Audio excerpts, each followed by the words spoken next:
ముందుగా అందరికీ నమస్కారం అండి. చాలా సంతోషంగా ఉంది. ఈరోజు సినీ మహాల్ రోజుకి 4 ఆటలు. ఇక్కడ ఆల్రెడీ మహాల్ ఫుల్ అయిపోయింది. ఆడియో లాంచ్ ఎంత ఫుల్గా ఉంటే థియేటర్ కూడా ఇంకా ఫుల్గా ఉంటుందని నమ్మకం ఉంది. అందరూ చాలామంది నుంచి చూస్తున్నారు ఆడియో లాంచ్ని. అలాగే 4 ఆటలు కదండి, 5 ఆటలుగా ఫుల్ అవ్వాలి. ఎక్స్ట్రా 9 గంటల షో కూడా పడాలి ఈ సినీ మహాల్. అలాగే ఈ సినిమా మహాల్లోనే చూడండి, పైరసీలో చూడొద్దు.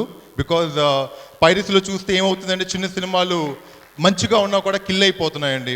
బికాజ్ దానికి చాలా సినిమాలు. బట్ ఈ సినిమా మేకింగ్ కానీ అండ్ ఆర్టిస్టులు అందరూ, ఇన్ఫ్యాక్ట్ హీరోయిన్ అందరూ చాలా బాగున్నారు. అండ్ మేకింగ్ కూడా వండర్ఫుల్గా ఉంది. అండ్ ఎంటైర్ టీమ్కి all the best. Thank you.